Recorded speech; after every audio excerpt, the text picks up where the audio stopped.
Hello and breezing into another big week here as part of the Winter Equestrian Festival. It is literally a little breezy around, but it's a fantastic week ahead. We're out on the field for the Mars Equestrian Grand Prix. U25s are underway, and we're also reflecting on a massive week last week, including that fantastic win in the NetJets Grand Prix, and our winner joins us here this afternoon. It's all coming up for you on this edition of WEF Weekly.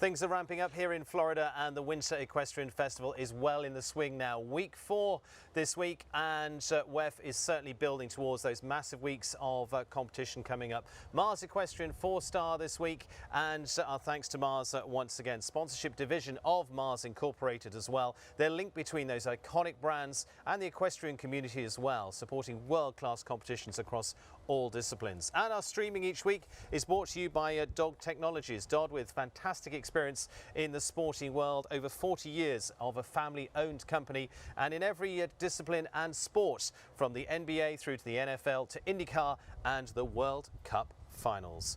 All part of a fantastic lineup that's also brought to you through US Equestrian and the USEF network as well, powered by Clip My Horse, and thanks to them and for all involved. And as I say, we're breezing into another week this week. It is a little bit on the windy side here this evening as we complete what has been day 1 of competition over on the Derby field. We're back onto our second running onto the Derby field here this week as well, and it's week 4, Mars Equestrian week, with the big Grand Prix coming up, and plenty of sweet performances, we hope, from all of those involved. Well, those that have already had some very good runs this last few weeks, we're going to catch up with now. We're also going to talk as well one of the big highlights of the week, and that is the Great Charity Challenge, brought to you by Fidelity as well. So lots to talk about here this week, and let's welcome our guest. And starting off, we're going to last week's NetJets Grand Prix winner, Tiffany Foster.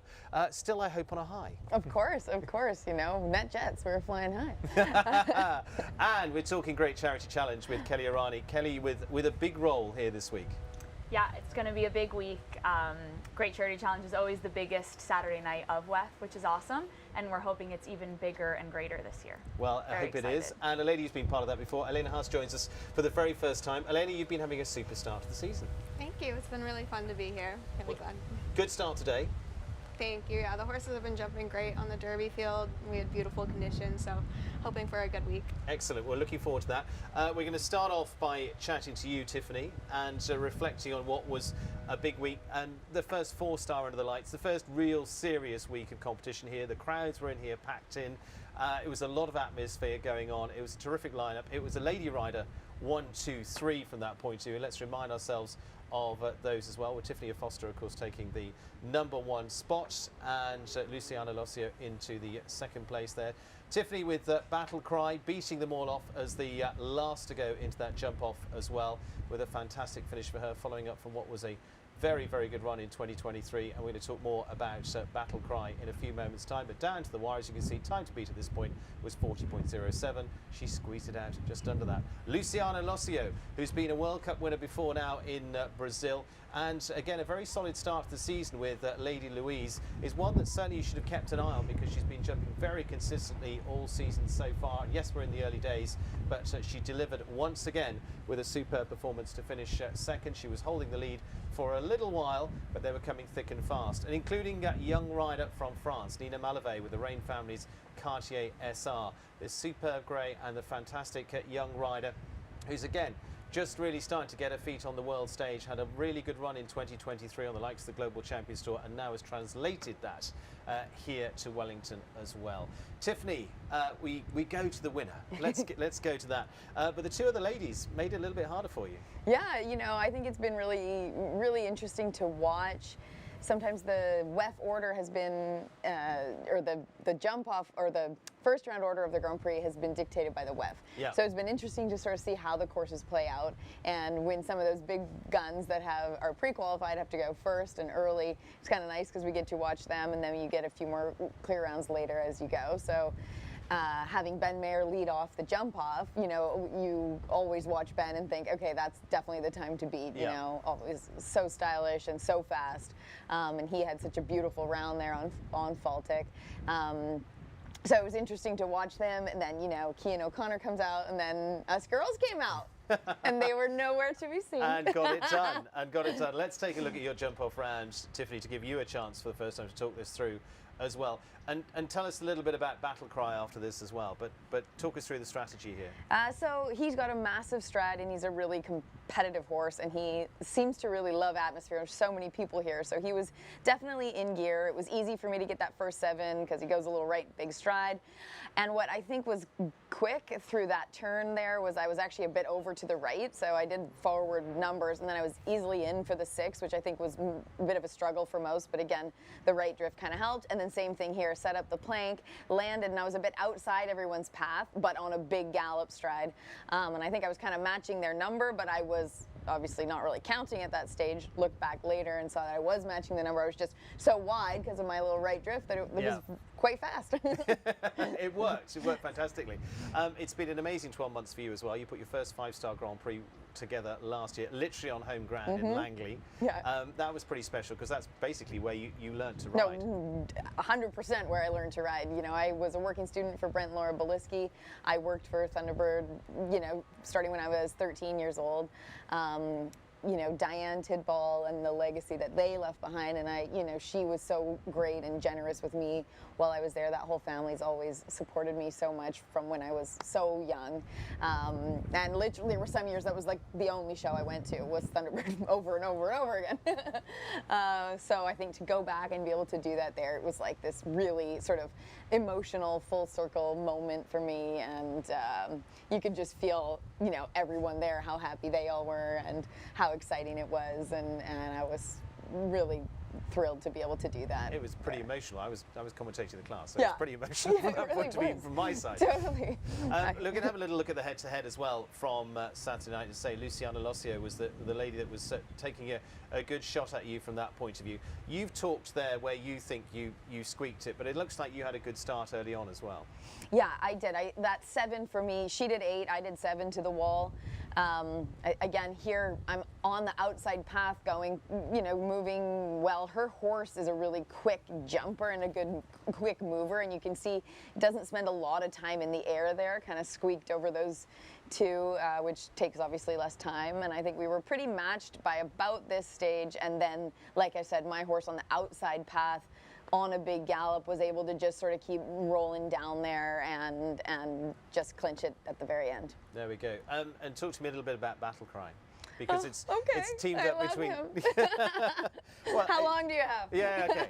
It's only an hour and a half long show. For you, I mean, also it's a horse that was jointly with Ken Farrington, and of course the Artisan Farms as well. We need to mention those as well. Yeah, of course, yeah. So he's a really actually kind of an interesting horse. He was found by Christoph Zimmermann in Germany. And he'd been developed by Carl Brox. Kent actually bought him off the video without trying him himself when he was early in his 7-year-old year, I think April of his 7-year-old year. Kent was all excited. Kent went over to try him, and the two of them, knowing the horse now, like, he's quite sensitive, and you're never going to get your first the first impression won't be your best impression if you were to ride him and he didn't know you. So Kent just sort of felt like it wasn't really a match for him and was a little discouraged because he bought this horse and he was all excited and it didn't really go. But he sent me the video, and I have a bit of a weakness for black horses. I feel like... Let's talk Triple X, yeah. Yeah, well, Triple X. Yeah. Like, is there any more of like a dream than that? No. But I also, like, I was at the Royal Winter Fair like a couple of years ago, and I was like watching the musical ride every night because that's what I did when I was little, and I loved it. I was like, I think, like, if I'm, gonna delve into this, I think this is where this started. Like, they're all black, red coats. I'm like, this is what I want. This is dreams. Royal Canadian Mounted Police up there, just giving it their best, absolutely. Exactly. So anyway, he sends me the video. He goes, I don't know about this horse, and I was like, I love him. And he goes, you only like him because he's black. Like, well, whatever, I love him. Yeah. He also reminded me a lot of my old horse, Victor. Yes. A little bit the style that he jumps in. I think that there's some similarities for sure. So I kind of said to him, like, you know, if you want, you can send him my way. If I'll you do don't it. really want him, let me know. Yeah. And he was like, you're going to hate him. I'm like, I love him. He's black. So anyway, he ended up sending him to me that summer. I played with him around at home and stuff. And like I said, your first impression is not your best impression. But I was like pretty committed to loving him. So I just carried on, kept going, took him to the first show. And I actually, so I changed his name. I named him Battlecry. Right. Because here's another potentially reason why I love black horses. So there's this book, and it's called Battlecry Forever. And it's Yeah. about a blonde girl who finds a black horse that nobody wants. And there you then go. he goes and becomes the champion. Okay, so it's this book. Look it up. It's called Battlecry Forever. So I have always wanted to have a black horse named Battlecry. Yeah. But then when the Ziegler family bought Triple X for me, you know, gold medal at the Olympics, Yeah. you know, European gold medal. You Yeah. can't change that horse's name, Yeah. you know. And it's Triple X. With a It's guy good called name. Ben Mayer, Right. yeah. Like, I'm like, okay, I'm not going to touch that. This Yeah. can't be the black horse called Battlecry. But this one came on, 7 years old. Nobody knew him. He was bred actually at the Molenberg stud in Belgium. Wonderful breeders who still follow everything. Sophie and Yeah. Tim, they are like so proud parents. Anyway, so his name was Olympus van de Molenberg, which Yeah. kind of like felt like a bit of a mouthful, and more than anything, he was black. And you wanted to change the And I name, needed it to be basically, yeah. Battlecry. So anyway, I called him Battlecry, changed his name, take him to the show, and he sent Kent a text, and I go, this horse is a war horse. And he's like, is that a good thing or a bad thing? I'm like, no, he's incredible. I love him. He's like, please, we have to figure out a way. And he's like, Yeah. okay, you love him so much, you keep riding him. Rode him all through the rest of that year. So I took him over kind of middle of his 7-year-old year, rode him all through there. Just loved him. I just loved the horse. He was, like I said, a little sensitive, but a real fighter and trier, and always kind of gave his all when you got him to the ring. And my wonderful, amazing owners, Andy and Carlene, who had kind of decided, you know, they were slowing down and Yeah. weren't really going to buy any more horses, and we'd had a good group of horses and a good string, and I kind of sent Andy this horse, more just saying like, what do you think? You know, he's always my horse buddy. He always, you know, I send him every horse I ride just to see what he thinks, and he just sent me back, I don't know, Tiff, but you got to get this horse. This is your type. I don't know how you're going to swing it, but you need to get this horse. So long story short, they ended up stepping up, and Kent wanted to stay involved, you know, with the thing, and so anyways, they end up owning him. He's, you know. he's now the family horse. He's now the family horse, and it's awesome because he's amazing, and two, you know, groups of people who mean so much to me are the owners, and that's just the best. It's a great story. Yeah, That's the point. It's really a great story. fun. Yeah, It's and I great. think he's a really special, like, spectacular horse. You know, last week he'd had a little bit of a break. We actually had like a little bit of a wreck in California, just a little bit of like a bad moment. Kind of sorted ourselves out. I was kind of really aiming him for this week because, as you say, the 4-star here, especially the first one, for whatever reason, always sort of feels like a big deal. Yeah. Always feels like big jumps. You know, and WEF, it's called a 4-star or a 5-star, but they're all like pretty solid. Yeah, I mean, the 4-star is essentially a like 5 they're not anywhere far else. off, right? So I had kind of said, okay, I really want to focus on him, see what he can kind of do if I, you know, tell him it's an important week. Clear in the 145, double clear in 5th in the WEF, and wins the Grand Prix. I'm like, all right, buds. Yeah. You got it. Job done. You get a trail ride week. Excellent, excellent. Well done, well done. Do you want M&Ms? I There do. we go. Thank you. Yeah. Thank you. Down the table. Elena, from your point of view, you're just getting into this now. You're what, 20? Yes, 20. And from your point of view, you've had some good results out on the field. We're going to talk about those, top 10 results coming in there. How much does it inspire you seeing that kind of result on a Saturday night and seeing the atmosphere there and wanting to get into it? I mean, that's a big reason why I wanted to come to Wellington. I mean, the top of the sport is here, and to be able to watch these big classes and, you know, hopefully one day be jumping them myself, and jumping the 4-star this week, hopefully we'll get into the Grand Prix, but just to watch a Saturday night and frankly to be sitting here with Tiffany and having just watched a beautiful jump off and, you know, people that I've looked up to for my whole life. So the fact that I get to not only watch them, but, you know, be riding in the warm-up ring with them and now starting to compete in some of the same classes is just, it's a complete dream come true. So. Well, let's take a little look at some of your performances already so far this season. You had a good start today, Yes. as well, to top 5 today in classes to start us off. On the field, you seem quite home on the field because this was the top 10 performance from going back to week 2 as well. We had some good Yes. performances there. tell us a little bit about some of the horses in the string at the moment. Claude, you've got now. That was a David Blake horse, was it? It was David's horse, yes, and David's been such a support in just the transition period between he and I and me taking over the ride. And I mean, talk about dreams. We joke in the barn. He is Barbie dream horse for me.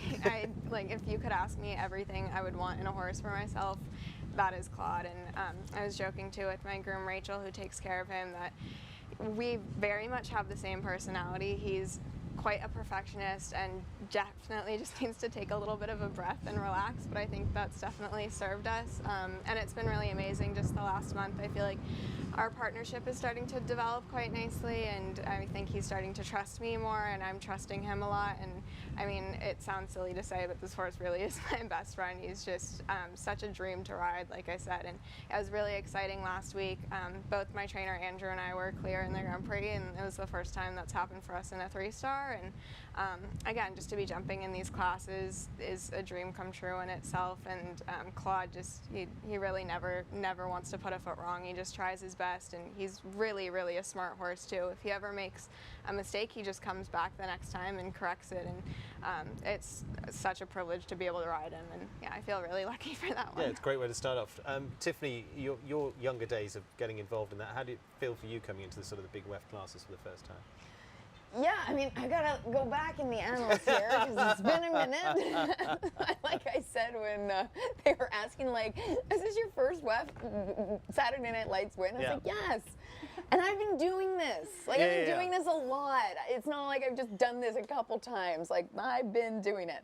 So anyways, I mean, I can't honestly even remember now. I feel like looking back, I came out here and I started a little late. I'm also a West Coast girl. West Coast, you know, Vancouver. And I used to go to California and do that for the winter circuit, more as a groom and a rider, but I spent a lot of time down there. And so I moved out. My first WEF was 2006. I had a little bit of a wreck in 2008 and broke my back, so I actually never even jumped a meter 40 until 2009. And then Eric Lamaze thought it would be a good idea to go to the Olympics in London, so we went, you know. We were on a bit of a fast track. But so going back, I remember actually when my horse Victor, the one I was referencing earlier, I remember when he was 9 years old, we were kind of getting going a little bit, and I remember starting to watch some of the classes and thinking, like, I feel like I would really like to do that, and I think he could do it. And again, you know, we have so much to owe to these horses that just take us on these wild rides and deliver our dreams and make this all possible, because honestly, without them, what are we doing, right? But so yeah, I think that WEF is always, I think it's an inspiration for anybody who's involved in this, just because it's able to showcase such high level right here in North America. And I think that, you know, even as a rider, if you're able to win here, you know, you can probably win just about anywhere. Elena, we talked West Coast there. Yes. You've moved from the West Coast to the East Coast. Tell us a little bit about your background at the moment, because you're also going up to North Carolina, because you're also at school and college at the moment right now. Yeah, as my family and I joke, I have a lot of home addresses right now. So I'm originally from Oakland, California, and I actually didn't even begin going to thermal until I was probably 16 years old, and didn't get my first jumper until I was around 16 or 17 as well. And so I had a very slow transition. My family isn't part of the horse world at all, so I really had to beg and prove that this was something that I wanted to do. And then it's actually been really amazing now that I've started school too. I go to Wake Forest, I'm in North Carolina, and then competing here as well. So even though my family wasn't originally part of the sport, it sort of brought us all together, because now every weekend I'm either at school or I'm in Florida. So, you know, we're gonna see each other a lot of the times. It's gonna be at the horse show. So yeah, I mean, probably a slower beginning than a lot of my peers in California, especially, but as I said, it's been a dream to come out here, and the fact that it sort of brought my family together too is just a really, really special thing for me. You said you didn't come from a horse background. How did you get the horse bug then and convince the rest of them? So my dad actually grew up on a very small farm in Missouri, and they had cattle. And when I was really little, they had a horse too, and it wasn't used for anything at that point. It was just kind of there. I think my grandpa had, you know, known a friend, and it was a broodmare, and he bought the horse for $50 because he knew I loved animals. And I always wanted to be helping to take care of the cows. Like, if there was ever a sick one, we'd feed them.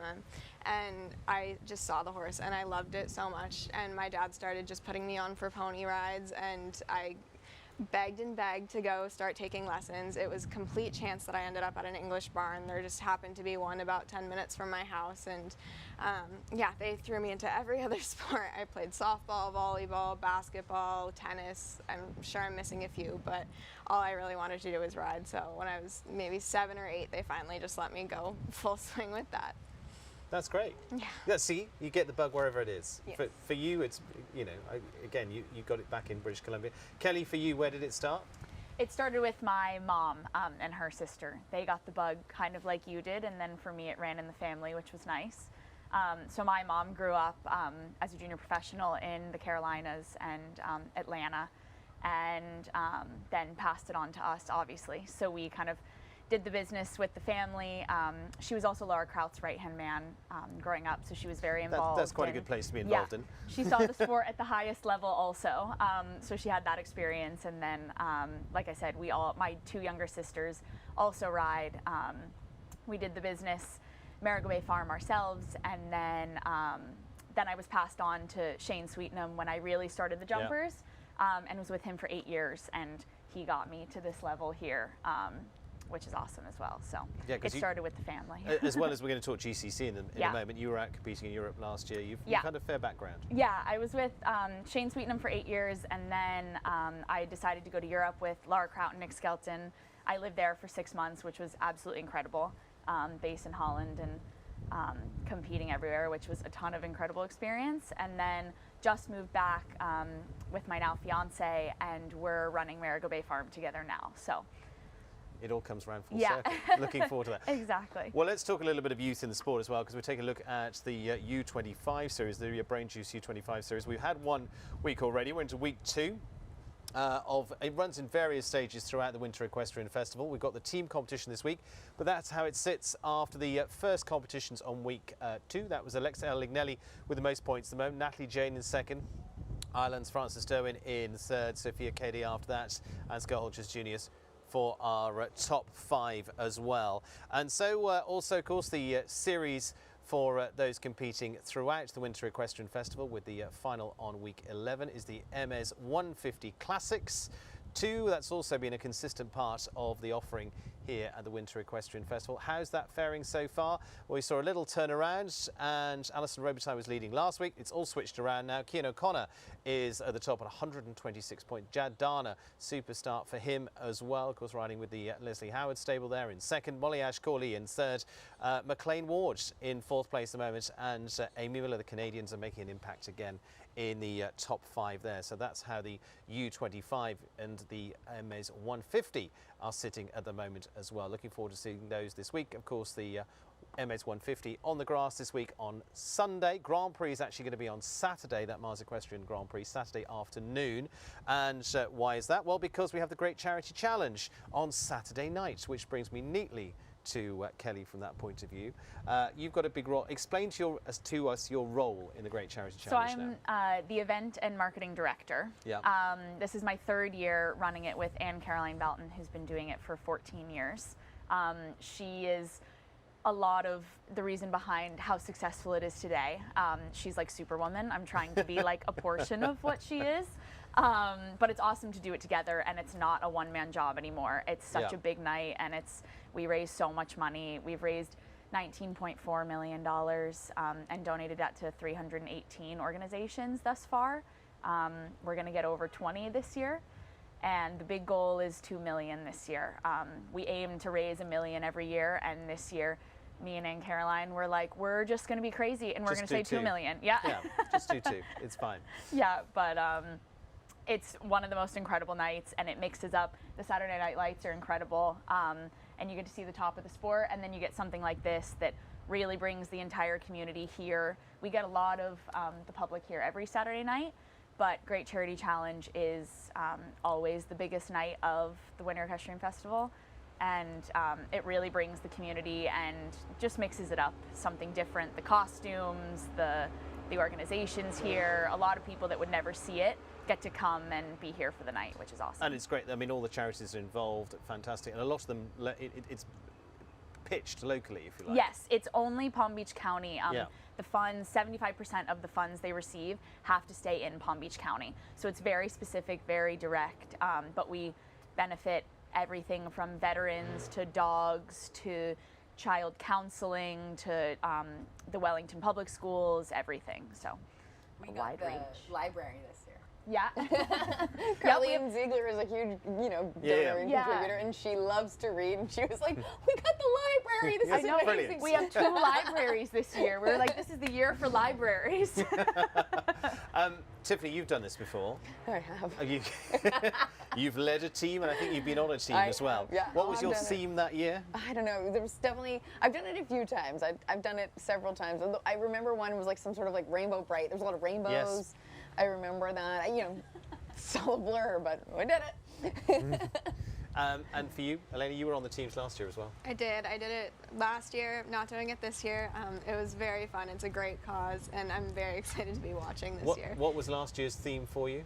So the whole theme was candy, I believe. World, yeah. Candy World. So we were a bit of a late ad, and all of the candies were gone. So we ended up being Wreck-It Ralph, specifically the candy movie or the candy game from within Wreck-It Ralph.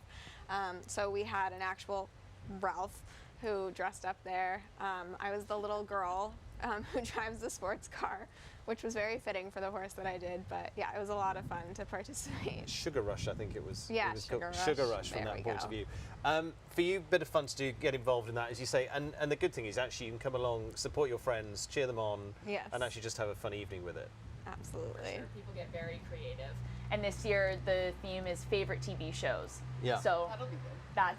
yeah, exactly. That's a testament of time, and that those TV shows, their legacy lasts forever. So that's what our I hope aim someone this does year Three's is. Company. That would be great. Okay, well that's all to come up. TV themes, going to Yeah. be keeping an eye out for those. That's all going to be on Saturday night. Well done, lots of money raised. You can have a Twix. Elena, you've done it before. There you go. Yeah. M&Ms. Thank you. Perfect. Excellent. Okay, everyone's chocolated up and ready. We're also going to be taking some of the questions from those of you that are watching at home as well, as we have done each week too. And well, let's kick off with Tiffany Foster will be the plan, and let's see what we've got for Tiffany. Several questions for you. First is, Tiffany, what is the biggest lesson you've learned through your sports career so far? I think one of the biggest lessons that show jumping in general will teach you is sort of that, you have to be resilient and patient. This is not a sport that comes quickly or easily. And if you're not willing to kind of go through the low times, you'll never make it to the high times. And there's no way around that. I think that there's nobody who wouldn't agree with that and say that that is sort of the way that this is. So I think, yeah, resilience and patience. Okay, question 2 for Tiffany, and taking you back through your career as well. Let's take a look at the second question for Tiffany Foster, which is, how did you get where you are now? And I don't mean how did you get to this desk. I mean the illustrious career that includes 5-star wins and last week's NetJets Grand Prix. I'm going to go with resilience and patience. Persistence and consistency. Yes. Answer is, what is resilience and patience? No, and hard work. I think, I kind of like Elena didn't come from, a horsey background. I also didn't come from like very, not high financial means, a lot of support. In spirit. Yeah. So I was a working student. I've kind of worked my way a little bit, and I'm anybody who knows me knows I'm a bit of a do-it-yourselfer. Learned Yeah. that from the beginning. So I just think that you have to be willing to put in the work for this, because like I said, it doesn't come quickly, it doesn't come easily.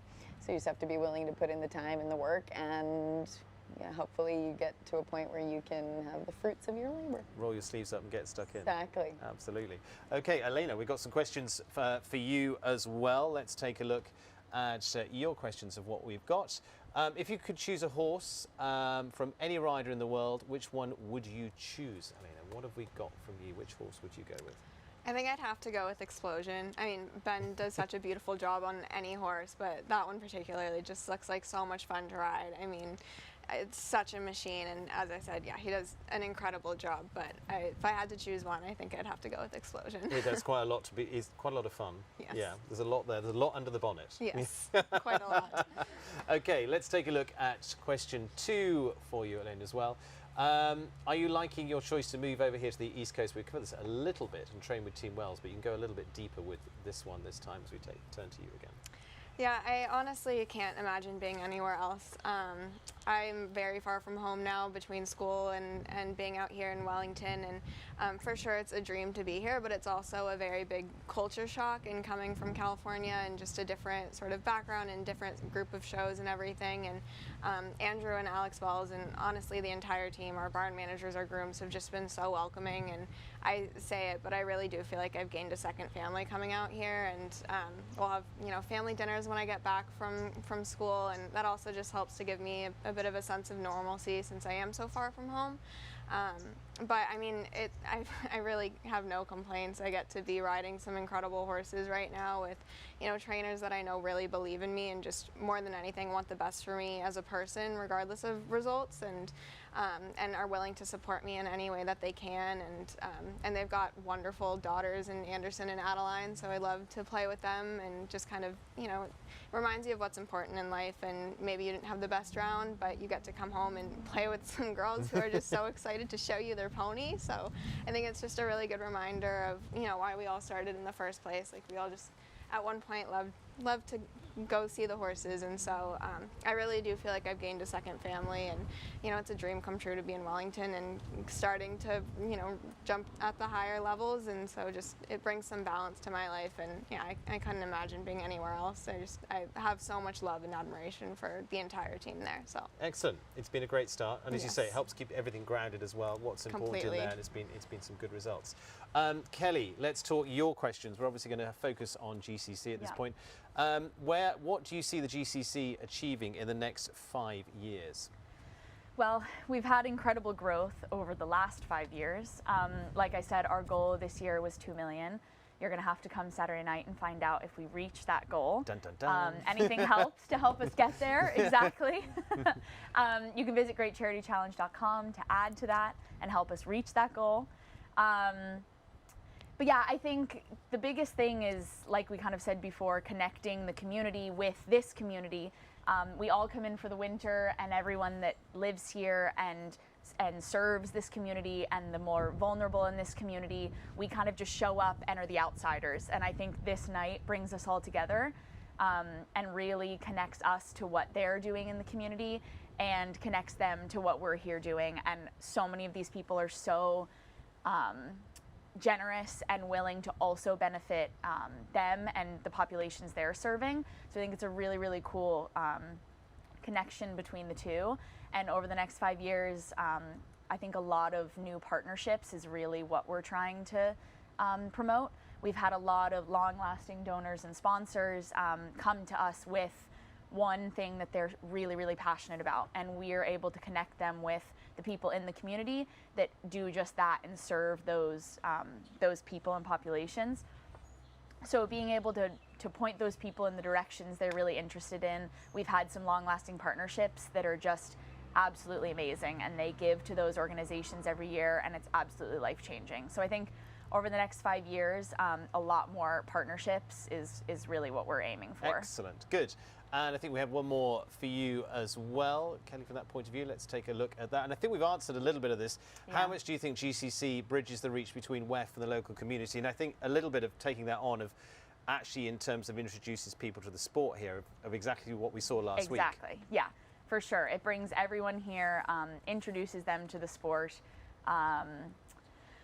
It also, WEF underwrites the entire event, so every single penny that we raise goes back to the community. And I think that's something we really tried. We did like a 15 things in our 15th year of GCC, really kind of key facts that not a lot of people realize. They know that we donate a lot of money to really incredible organizations, but the fact that every penny we raise goes back to the community because of what WEF does for us, I think everyone that comes also learns that and really values what we do here. And like you said, they get to learn more about the sport, and we have the best of the best here. And so there's no better place to learn about the sport, especially in an Olympic year. There we go. Yeah, Paris 2024 and all that this season as well. Have a fantastic time on Saturday night. I'm going to be part of it as well. Okay. Yeah. I'm not dressing up. Thank goodness to everyone else. But we're looking forward to that. Massive week ahead, of course, with that, and of course with the Mars Equestrian Grand Prix as well. We'll talk a little bit of that too. Tiffany, you're going to let everybody else try and win this week, aren't you? I think you're going to the 2-star this week. Well, I'm going to try and win the 2-star. But it's a good week out there in the field if we've already got a little bit of a clue of who's out there. Yeah, definitely. I mean, like we say, every week here, any week that's especially a 4 or 5-star, we've got some good horses out there. It's such a fun week, such a little bit different jumping out on the Derby field. I took the opportunity this week to get a couple young horses out there in the 2-star division, but I think that this 4-star, I think it's Anderson Lima, and he always builds like a pretty strong track, which was I was like, I want to do the 2-star. That's fine. And then go out guns blazing next week. Always tough building here because you know you've got the best of the best. No, I always feel so bad for the course designers. Actually, last week's course designer was Peter Grant, who I have known since I was 10 years old. He's also from the same place I'm from. And, you know, I always feel so bad because it's just like how, you know, every class, everybody always walks and goes like, ooh, this is hard. And then there's welcome to the real world. Some people go, you know, there are people here that can go clear, so you're gonna have to build it like that. Otherwise, you're gonna have 20 clear. So anyway, but I also think though that's kind of what makes it great because it kind of like makes you raise your level because everything is big, everything is hard, everything is fast, everyone has great horses, and everyone rides well. And so I think that, you know, in the past we used to always have to go to Europe to sort of like feel that feeling of really testing yourself against the best. And what WEF's been able to create here and what this place has drawn in, it is, you know, just as difficult here to win, and I think that that is an important thing to sort of focus on, that we are able to do that here, and I think that it's a good sort of like testament to what they've been able to build. Yeah, if you can win here, you can win anywhere. I think so. Going into the summer, you're like. Kelly, you're obviously going to be tied up with GCC this week. That's going to be fantastic. Yeah. Lots of fun with that busy one. week. Costumes and everything. I'll get back to jumping next week, but this is the focus. Yeah, get back in the office now. Yeah. You've got a lot to do there, which is great, and it's always so well run. It's brilliant. Incredible. Yeah. Elaine, from your point of view, you're going to be in the 4-star this week. You've already kicked off today with a good start. How are you feeling about it? I'm very excited. Yeah, it'll hopefully be my first 4-star Grand Prix. I have Claude jumping this week, and then another horse, Cos Van Heist, that I'll aim for the meter 50 on Sunday, and we're really aiming him for that championship week 11. So excited for that, and then we've got the U25 on Friday as well. So very excited for the team event. Absolutely, looking forward to that. It was somebody called Connor Swale who won the Grand Prix out on the turf last year. He went quite well as well. He was up there in the world's top 10 at that very point too. So we had a fantastic lineup there, but it does bring us to a close and remind me to say thank you very much to Tiffany Foster, to Kelly Rani, and of course to Elena House as well. Have some more chocolate. There we go. Thank you. Skittles. Thank you. We've got Milky Way. And what else have we got in here? Lots and lots of fun stuff. Starburst as well. There we go. Mars is fueling us this week. Exactly. Fueled on Mars. Thank you to everyone. We're looking forward to a fantastic week. Like I say, we're going to be out on the field on Saturday afternoon as well for that Mars Equestrian Grand Prix 2. And from all of us, thank you for joining us this week. And we look forward to who's going to be joining us on to week 5, because that, of course, is going to be our first 5-star week, as well as we look forward to that Fidelity 5-star Grand Prix. But thanks to US Equestrian and the USEF Network, who's been bringing you this programme as well, alongside the wonderful team here. Dog Technologies, who bring you the streaming every week as well here, and we'll be bringing you as much as we can throughout the week of that. And also, of course, to Mars Equestrian, who are fueling us for the week as well. From all of us, have a fantastic week here in Wellington. Make sure you join us for every little bit of the competition coming up. And as I say, Mars Equestrian Grand Prix is going to be with us on Saturday afternoon as well. Make sure you're here for that. Thank you to them, and we'll see you all very, very soon. We're going to be just stealing a few of these and just putting there. The diet's gone. But much fun to be had. We're going to be fueled on sugar for a great charity challenge as well. Lots of cheering to come there. Make sure you join us for all of that.